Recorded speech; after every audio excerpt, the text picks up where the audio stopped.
Hey everyone, let's improve our animation by understanding some basic fundamentals and going through a simple exercise that you can do today. This video is in partnership with Acer's Concept D, a new line for creator PCs. Concept D has been a great sponsor, and to cap it off, we are giving away not one, but two Concept D3 easel laptops. Winners are by random draw, and entering is super easy. Check the pinned comment for details. Alright, let's get right into this animation lesson and talk about drawing. I want to take a look at some rough animation of The Beast by one of my favorite animators, Glenn Keane. You can't stay in there forever. Yes, I can. Fine.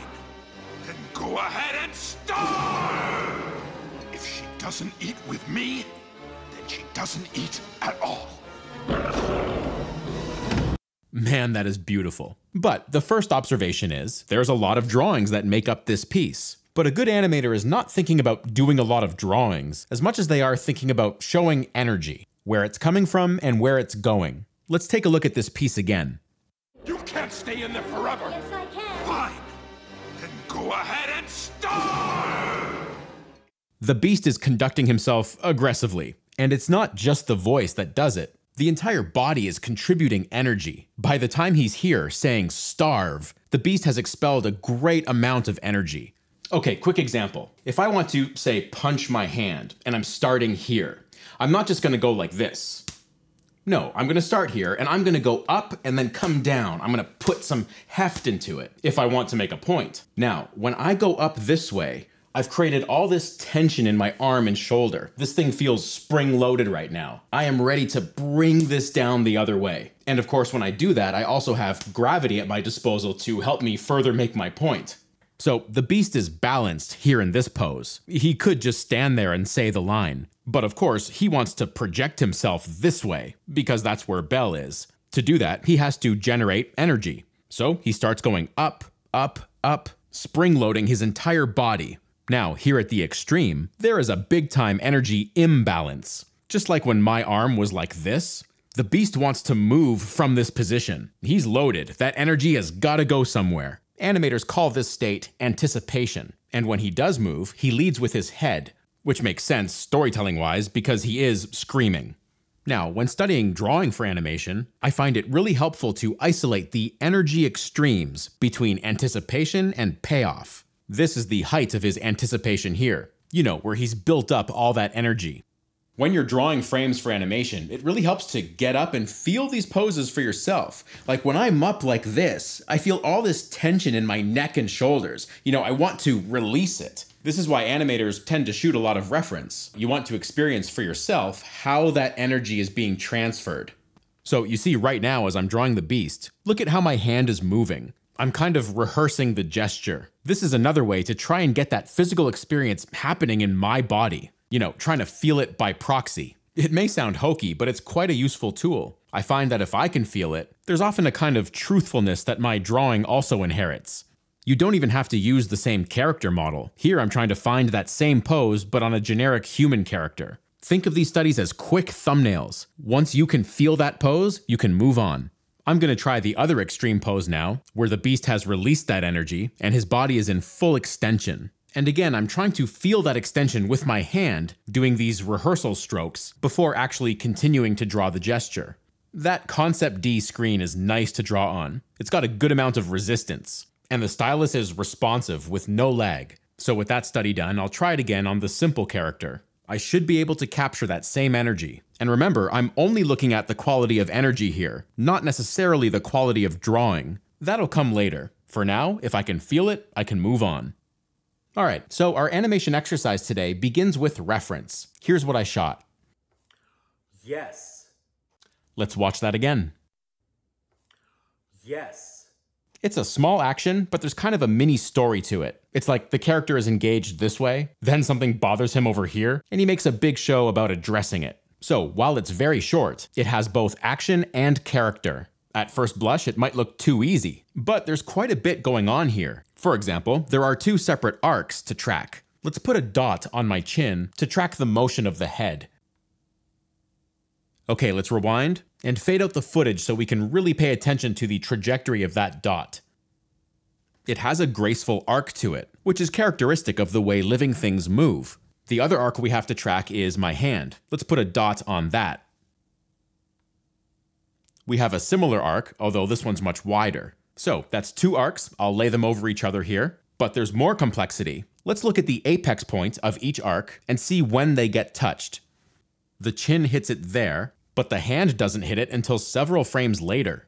And then they actually catch up with each other and land at a similar time. So in this one innocent action, there's a lot of mechanics to have to think about. So now let's bring back the idea of energy. Just like I did with the beast, isolating the extremes of the energy transfer, I'm doing that here with my reference. I picked out 3 main poses where the energy is in kind of 3 different states, and I'm just thumbnailing them out, getting a feel for them. I'm also roughly translating them into the character design that I'll actually end up using. It's my intern character, which you'll remember if you've seen some of my other videos.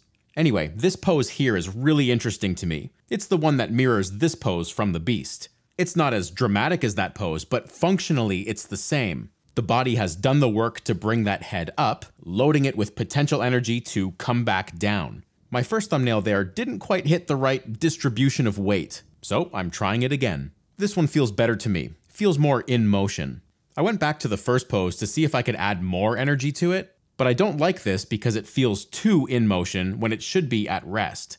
And of course, here's that final payoff energy release pose, which I quite like from the reference. I'll probably use most of it. I like the way the body is leaning, contrasting the initial pose, and I also like how the foreshortening on the arm and hand has added a bit of depth to the shot. I'm trying another option here, but no. I had another idea for altering this pose, but now the head and the hand are too much in parallel, so I won't go with this one either. Alright, let's move on and talk about spacing and timing. I shot this raw material of my fist moving forward in a very mechanical kind of way. You would not call this a punch though, for 2 reasons. There are too many frames, so the action is too slow, and the spacing between frames is too even. So I'm gonna respace and retime this by pulling specific frames. I'll be taking the frames you see outlined in purple. And what I'm mapping out here is a pretty common type of movement, one that has a slow in and a slow out. So the fist accelerates, reaches top speed, and then decelerates to a stop.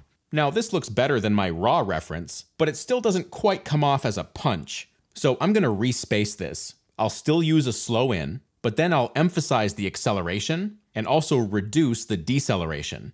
Alright, this one has more of a punch to it, and all the frames are still on 2s here, which goes to show how much spacing impacts timing. Alright, let's try one more and watch this. A bit of a slow in, then I'll skip all the way to the end of the punch, and my slow out will actually come backwards. Here's this one.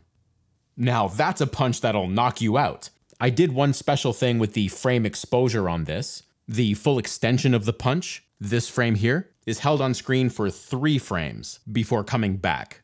I really like this exercise because you don't have to draw anything, yet you can still practice and learn about an important animation fundamental. Okay, let's dive in and actually animate this. Now, the animation software you use, at least for this project, doesn't matter. The nice thing about animation is there really isn't a huge barrier to entry technology-wise. You could break out a post-it notepad and a pen if you wanted to. I'm using Photoshop here with the help of a little plugin called Animating 2, which gives you a perfectly functional animation timeline in Photoshop. So I'm just working out my first key here. This is frame 1. I'm using a light blue color to draw with, which encourages me to stay rough and loose and gestural, and I can go over it later with a darker line to tie things down. The Animating toolbar is at the bottom there, and I'm just creating a new frame and turning on the onion skin. Again, this is basic functionality for any animation software. I'm working now on the main anticipation pose. You know, getting that energy up right where it needs to be to come back down. You can see I drew the arc of the chin, just sketched that right in there. Also, thanks to our reference study, I know where the hand should be on its arc at this frame. Of course, when you animate, you need to flip frames a lot. Don't just rely on your onion skin. You have to watch the movement happening and see those volumes moving in space. On that note, I need more frames here to truly tell if this is working or not. So I've made a new frame and now I'm drawing my end pose. This being digital, of course, I can make a selection, move the drawing around. That head is a bit too high, so let's move it down. I'm trying to finish out these drawings just enough so I can track the arcs. I'm also tracking the basic volumes, making sure they stay the same volume as they move around. By the way, the Concept D is touchscreen. So I can draw with the stylus and flip frames with my finger. And when I am drawing, the palm rejection is excellent. And I am kind of heavy on my palm, but I've never had a single issue. Anyway, the frame I'm drawing now is the peak of the hand's arc. Notice how I'm rehearsing the arc with my stylus here, much like how I rehearsed the gestures before. I'm sure you've concluded this already, but animation takes a lot of planning. And while your drawings can be rough, after all, this is rough animation we're doing here, the drawings do have to be precise. And again, you monitor that with lots of flipping. This pose here is something we haven't looked at yet. It's another anticipation. In fact, it's the anticipation to the anticipation. It's a smaller move because it's a smaller energy buildup, but the same principles apply. So now I can see these arcs from beginning to end. I've got energy buildups and payoffs. This is enough to start evaluating your progress. I don't have timing or spacing yet though, just the energy stuff. Okay, so I've skipped ahead a little bit in the process. I've drawn 6 or 7 more frames here, and now I am starting to implement spacing. I'm deciding on the spacing based on the principles we learned in the punch example. So these dots will kind of give you an idea for the spacing I'm pulling from the reference. So for the head, we basically have 2 sets of slow in and slow out. That way, when the head is here, the tight spacing is almost like a roller coaster going over that initial hill, with a bit of lag time before it plummets down. Now, the hand plummets down quicker than the head. I was initially thinking about hitting that bottom extreme, then bouncing back, just like we saw with the third punch example. But then I thought it doesn't need that much impact, maybe a hair less. So there's the extreme. Then I'll have a tiny cushion, a slow out here, before the hand will come back up, which I haven't drawn yet. That should give it a nice impact without it feeling like an assault. Now remember, this is a rough animation exercise. Not every frame needs to be fully fleshed out. Glenn Keane puts a lot of work into his key drawings, such as this one here, but you don't need entire drawings just to deliver movement information. So many of these frames are half drawn, and of course the parts that are drawn are communicating the most important aspects of the movement. For example here, I imagine it was important to Glenn to make this shape very clear, and he'll just trust the brain to fill in the rest. In my process, I start putting dark lines over the blue in areas that I feel are very important. So here, for example, the shape of the hand as it starts moving up. Alright, so I want something in between these 2 drawings. So I've set up my onion skin, and I start with something obvious, the nose for example. Then I'll hint at where other lines might land, but without committing to any volumes just yet. So this barely qualifies as a drawing, but I can use it to check the arcs. I'll now flesh out the volumes without the onion skin, and I'll evaluate the animation instead by flipping. So at this point, I've got the energy, I've got the arcs, I've got the spacing. I'm figuring out the timing now by adjusting the frame exposures on the timeline. Digital tools, of course, make this easy to iterate. Add a frame here, subtract a frame there, push play, see how it feels. And don't worry if you have to hold a drawing on screen for 4 or 5 frames. Remember, this is a rough animation exercise. It's not a totally finished shot. Some things might not look right, of course. Like for me, the way the hand bounces and settles at the end. I found myself redrawing a bunch of those frames. So, after about 3 or 4 hours of total work, here is my animation. Yes. Yes. I hope you'll give this a try yourself. It's lots of fun. And hey, if you want to win a Concept D3 easel, you can enter the draw over at my Instagram or on my Twitter. Thanks to my patrons as always, and I'll see you in the next video.